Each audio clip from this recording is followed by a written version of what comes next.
તો આગાહી વચ્ચે સુરતના વાતાવરણમાં પલટો આવ્યો છે। સુરતમાં વહેલી સવારથી જ વાદળછાયું વાતાવરણ જોવા મળી રહ્યું છે। દક્ષિણ ગુજરાતમાં આજે માવઠાની આગાહી કરવામાં આવી છે, ત્યારે હવે આગાહી વચ્ચે સુરતના વાતાવરણમાં પણ પલટો જોવા મળ્યો।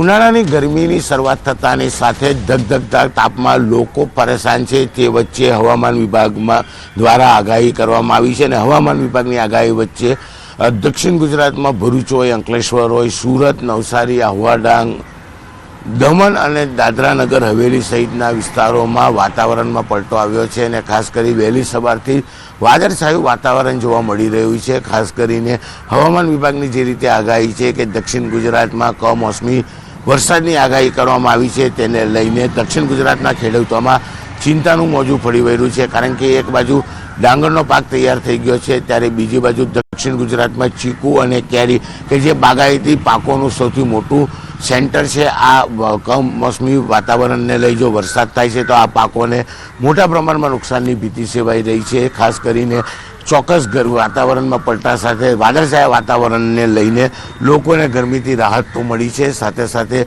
દક્ષિણ ગુજરાતના ખેડૂતોમાં ચિંતા છે કે જો કમોસમી વરસાદ થાય તો ડાંગરનો પાક સાથે બાગાયતી પાકને મોટા પ્રમાણમાં નુકસાનની ભીતિ સેવાઈ રહી છે। પણ સામાન્ય વ્યક્તિને ગરમીમાં ચોક્કસપણે એક દિવસની રાહત મળી હોય તેમ કહી શકાય છે। જે પ્રકારે વાતાવરણમાં પલટો આવ્યો છે, દક્ષિણ ગુજરાતથી નીચેના વિસ્તારોમાં કેટલીક જગ્યા પર કમોસમી વરસાદ થયો છે, ત્યારે દક્ષિણ ગુજરાતમાં ભરૂચથી લઈ વાપી સુધી અને દાદરાનગર હવેલીથી લઈ દમણ તમામ જગ્યા પર વહેલી સવારથી વાદળછાયા વાતાવરણ વચ્ચે કમોસમી વરસાદની આગાહી છે, જેને લઈને લોકોને ગરમીમાં રાહત મળી છે, પણ ખેડૂતોની ચિંતામાં વધારો જોવા મળી રહ્યો છે। કેમેરામેન જીગર ગુગલ સાથે કીર્તેશ પટેલ, ન્યૂઝ 18 ગુજરાતી, સુરત।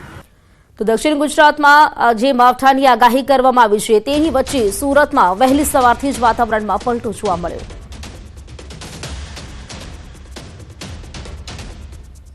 વાત કરીએ સમાચારની, વડોદરામાં વાઘોડિયા બજારમાં આગની ઘટના બની છે। જનરલ સ્ટોરમાં અચાનક આગ લાગી ઉઠી હોવાનું સામે આવ્યું। ફાયર વિભાગે આગ પર કાબુ મેળવ્યો છે। સ્ટોરમાં રહેલો માલ સામાન પણ બળીને ખાખ થઈ ગયો। ઇરાદાપૂર્વક આગ લગાડી હોવાની આશંકા સેવાઈ રહી છે। એક શંકાસ્પદ વ્યક્તિને સ્થાનિકોએ ઝડપી પાડ્યો છે। વડોદરામાં સ્ટોરમાં રહેલો આ માલ સામાન છે તે બળીને ખાખ થઈ ગયો છે। જાણકારી સાથે સંવાદદાતા હાર્દિક દીક્ષિત જોડાઈ ગયા છે। હાર્દિક, આગની ઘટના બની છે, અત્યારે સ્થિતિ કેવી છે? બિલકુલ, તો સમગ્ર મામલે વાત કરીએ તો વાઘોડિયા તાલુકામાં આજે દુકાન પર આગની ઘટના બની। ત્યાં હાલ સીસીટીવી તો નથી, પરંતુ ઉનાળાની શરૂઆત થતાની સાથે આગના અનેક બનાવ સામે આવતા હોય છે, પરંતુ વાઘોડિયામાં ગઈકાલે રાત્રે જે આગ લાગી છે તે અનેક શંકાઓ જે છે તે ઉપજાવી રહી છે। દુકાનના જે માલિક છે તેમના દ્વારા કહેવામાં આવી રહ્યું છે કે વાઘોડિયા તાલુકામાં તસ્કરોનો ત્રાસ વધી ગયો છે અને ગઈકાલે રાતે લગભગ 3 જેટલા શખ્સો જે છે તે ચોરી કરવાના ઈરાદેથી આવ્યા હતા અને ત્યારબાદ તેમના દ્વારા આગ લગાડવામાં આવી હતી। ત્યારે સમગ્ર મામલે જે છે તે ફાયર બ્રિગેડ દ્વારા જે આગ પર કાબુ મેળવવાનો પ્રયત્ન કરવામાં આવ્યો હતો। આગ પર વહેલી સવારે કાબુ મેળવવા અને વાઘોડિયા પોલીસે જે કાયદેસરની કાર્યવાહી છે તે હાથ ધરી છે।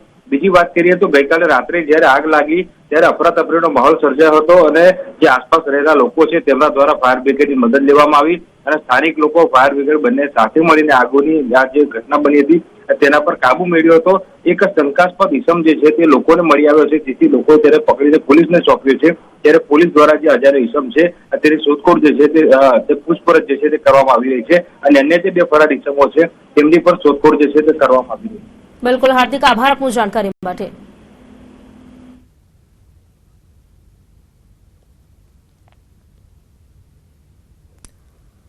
તો આ તરફ વાત કરીએ, વલસાડના તિથલના દરિયા કિનારે આવેલા સાંઈબાબા મંદિર બહાર એક ઝાડમાં આગ લાગી ઉઠી। મંદિરના ગેટની બહાર આવેલા નાળિયેરીના ઝાડમાં આગ લાગતા લોકોના ટોળા જોવા મળ્યા હતા।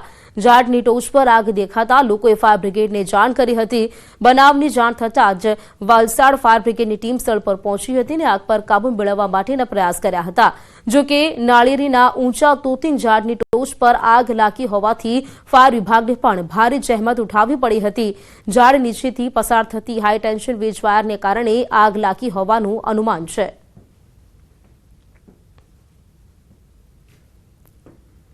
આ તરફ થરાદ નગરપાલિકા વિસ્તારમાં કાચા મકાનમાં આગ લાગી ઉઠી. અગમ્ય કારણોસર કાચા મકાનમાં આગ લાગતા અફરાતફરી મચી ગઈ હતી.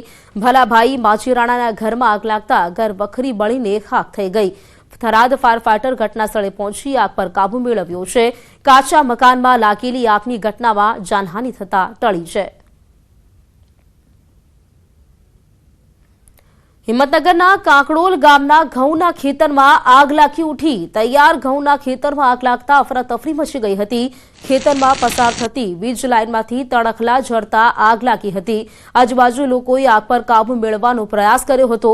પવનને લઈને આગ વિકરાળ બનતા થોડી જ ક્ષણોમાં ઘઉંનો ઊભો પાક બળીને ખાખ થઈ ગયો.